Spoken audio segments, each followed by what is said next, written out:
What's up, pirates? Today, we're going to discuss about why should you invest in One Piece TCG and why diversifying in collectibles make you a smart investor. My name is JJ and I like sharing my thoughts about One Piece TCG to help you on your collecting journey. There are many catalysts that can affect the market, such as global conflict, recession, natural disasters, and many other more. But it is so broad that we will limit it by comparing it with one of the top TCG in space, the Pokémon. Risk number 1. Bandai's TCG track record. While Bandai's cards quality is top-notch and currently runs successful games such as Digimon, Dragon Ball, Union Arena, Gundam, and One Piece, their history tells a different story. Bandai has discontinued at least 6 TCG over the years. The list includes Dragon Ball Cardas, One Piece CCG, Naruto CCG, Bleach Soul Card Battle Cardas, Battle Spirits in the US, Battle Spirit Saga, which ended in early 2025 after just 2 years. When the game doesn't meet their financial expectation, Bandai isn't afraid to end it. Risk number 2. Franchise size disparity. Pokémon is valued approximately at $288 billion in total revenue. One Piece, while incredibly successful, has generated around $23.8 billion in total, ranking around number 18 globally. This disparity matters because Pokémon TCG has over 30 years of track record. It survived multiple economic recessions, market crashes, and shifts in consumers' behavior. One Piece TCG only began on 2022. There's almost no long-term data on how it will perform in economic downturns. The question isn't whether One Piece is successful. The real question is whether it has a staying power to match Pokemon's 30-decade legacy. Third risk is media dependency. Pokemon is supported by multiple independent and self-sustaining pillars. This includes video games, movies, anime, and massive merchandise ecosystem. This diversified structure keeps Pokemon continuously visible and resilient. By contrast, One Piece primarily depends on its anime and manga. While it has successful films and growing gaming presence, these are less consistent and far smaller in scale than Pokemon's gaming empire. This disparity affects their trading card games. Pokemon's TCG benefits from constant reinforcement via games, anime, and merchandise. One Piece, on the other hand, is more tightly coupled on its anime and manga, making it vulnerable to shifts in viewership, therefore riskier in terms of long-term stability. The fourth risk is tournament infrastructure issues. Beyond the game itself, Bandai Tournament's infrastructure has been a major point of frustration for the community. The Bandai Card Game Fest events have received numerous complaints about poor organization, registration problems through the Bandai app, unclear communications about the event schedule, inadequate space for the number of attendees, and long wait times between rounds. For a company managing 5 active TCG simultaneously, the infrastructure strain is showing. Poor tournament experiences don't just frustrate competitive players, but they damage the game's reputation. The fifth risk is the creator dependency. One Piece is fundamentally tied to one person, Eiichiro Oda. The entire franchise creative direction flows through him. While Oda is actively working and the manga is ongoing, these create a single point of failure that doesn't exist on Pokemon. Pokemon, by contrast, is a company-owned intellectual property managed by the Pokemon Company. The original creators like Satoshi Tajiri are no longer involved in the day-to-day operations. Yet the Pokemon continues to thrive and evolve. This matters immensely for the TCG. Pokemon can create new regions, new Pokemon, new storylines indefinitely because it's not dependent on a single creator's vision. When the story ends, so does the flow of fresh character designs and the fun excitement that fuels new card releases. This is a fundamental structural risk that no amount of current popularity can eliminate. Now, after laying out all those risks, you might be thinking, but JJ,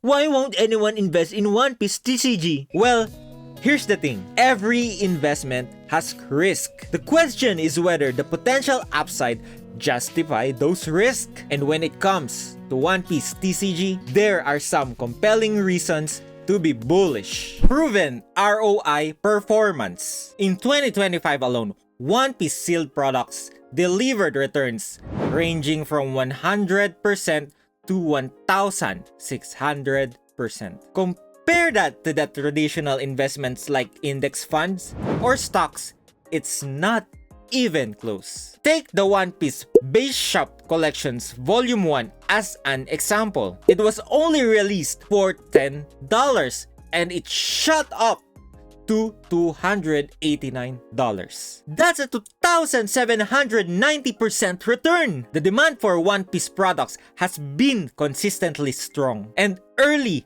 adopters will be rewarded handsomely. The second catalyst is the One Piece Base Shop's expansion. Bandai is investing heavily in a dedicated One Piece retail infrastructure. The One Piece Base Shops, similar in concept to Pokémon centers, are permanent locations. This expansion matters because it signals confidence from Bandai. If Bandai can create even a fracture of that success in One Piece Base Shops, it will create a consistent pipeline of limited edition products that the collectors will chase. The third catalyst is the live action success. This is a massive catalyst. Season 1 One Piece became the most watched Netflix shows during the second half of 2023, racking up 71.6 million views. That's not just anime fans, that's mainstream global viewership. The show introduced One Piece to audience that would never watch One Piece anime, and the response was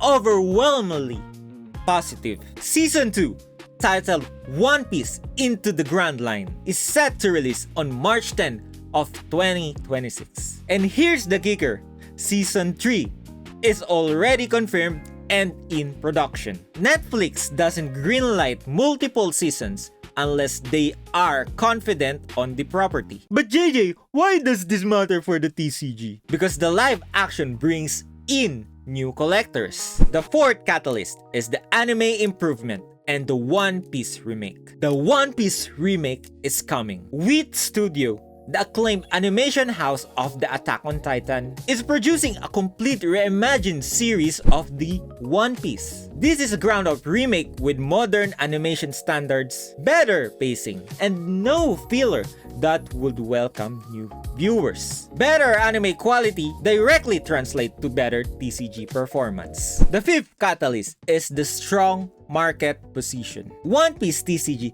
ranks the third in TCG player in 2024. A 3-year-old card game is outselling established TCG giants. There are also large collectors that are switching from sports cards to One Piece cards. Even Rudy from Alpha Investments, which is a very large collector, already considered One Piece as a long-term play. This tells you something important. The game has serious traction among the people who spends the most money on TCG. One Piece is competing directly in the industry and holding its own. So, should you invest in One Piece TCG? The answer depends on your risk tolerance. If you're looking for guaranteed safe returns, then stick with Pokémon. But if you're willing to accept this risk in exchange for a potential massive upside, One Piece offers a compelling case. Here's my strategy: diversification. I diversify across both One Piece and Pokémon to balance risk and upside. On Pokémon, I prioritize deep and popular modern sets such as Destined Rivals, Prismatic, and the upcoming Ascendant Heroes. On One Piece, I focus on anniversary products, premium boosters, and extra boosters. This approach allows me to hedge on Pokémon stability while still capturing the explosive potential upside of the One Piece TCG. If you want to learn more about the One Piece products that generated massive returns, I break that down on another video. Check the link on the description. Second strategy is grading premium One Piece cards. One of the biggest advantage of the One Piece cards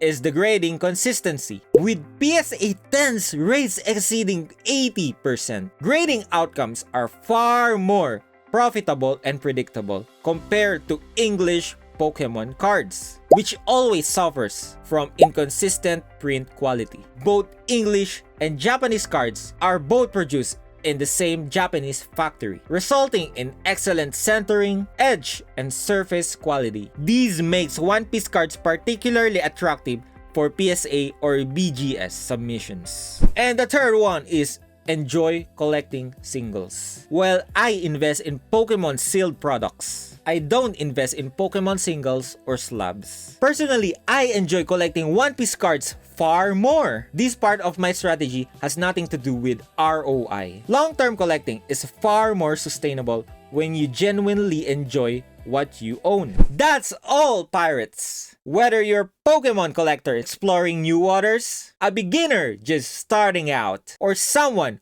who never watched the anime at all, One Piece TCG offers both excitement and opportunity. Collect smart, manage risk, and most importantly, enjoy the journey. See you on our next voyage!